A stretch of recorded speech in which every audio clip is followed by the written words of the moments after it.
You guys were amazing in White Tiger. I loved both your performances, and I was Thank you. your characters. Congrats.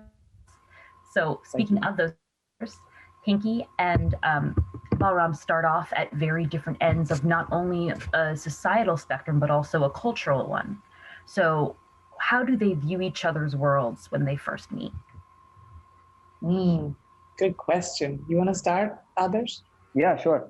Um, I think Balram has a very complex relationship with Pinky. While I think it's for the first time that he ever sees a woman who's so fiercely independent and stands her ground, and has the guts to stand up to a man like the Stork, who Balram identifies as the most powerful guy that he's ever seen in his life. So I think he's in awe of her. He's inspired by her, and at the same time he also I think is drawn to her in a I don't know if it's in a sisterly way or in a motherly way, or maybe even in a what do you call, not sexual way, but Like, in a way where mhm. he probably thinks that he likes her as well. He's confused about it, but he wants to listen to her. When we have that conversation, when Balram and Pinky have that conversation on the couch, when she tells him that he shouldn't be working for them, and he should actually have a life of his own and have a family outside of what he's been doing.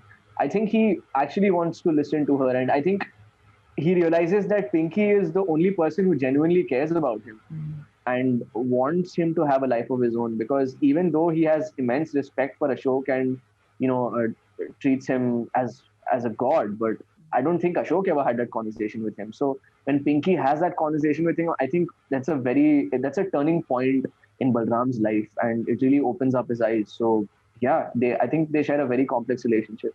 Love that. Priyanka? And I think from Pinky's end, the reason why they end up having that conversation is she sees herself in him.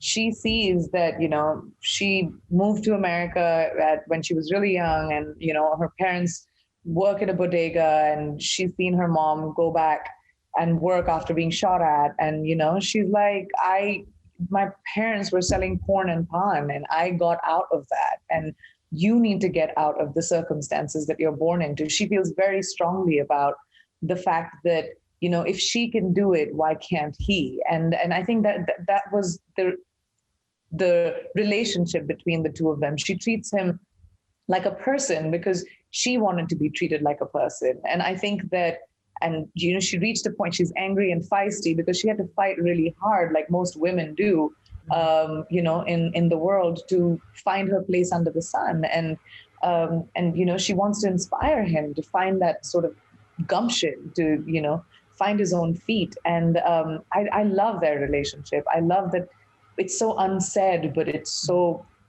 out there. Yeah. I also loved it. It was just, there was so much complexity, as we can see in both of your responses. And also the director, I know he has a very close relationship with the author of the source material, as well as having written the screenplay himself.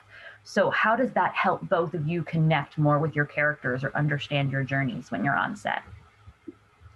Well, Ramin is a phenomenal director, and as soon as I met him for the first time, I knew I wanted to work under his tutelage, just for the experience of immersion that he created. He's very immersive in the job. And I'd just come out of, obviously, I'd done a network TV show, and I was doing all of these like glamorous movies, and I just really wanted to do something I could sink my teeth into. And as an EP and as an actor. And I think that Ramin, the book was dedicated to Ramin, and he and Arvind have been friends since college.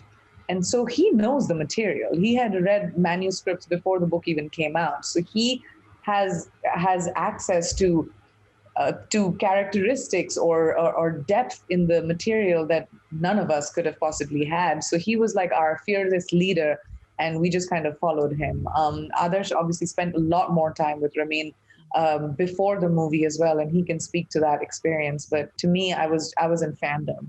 Did you have anything on to add, Yeah. Adarsh?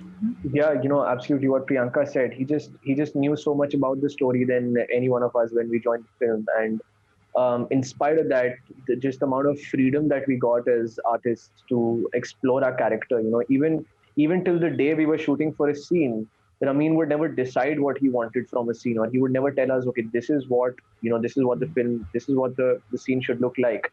He would constantly push us to search. And I think within that searching, all of us found our own truths and found our own interpretations of the character, which were not necessarily exactly the same as Arvind had written them, but by living the characters ourselves, we found our own truth in that. So I think it's possible to do that only when you work with a genius like Ramin, and only when you get that much creative freedom as an artist. I mean, you both really brought those characters to life. Thank you so much.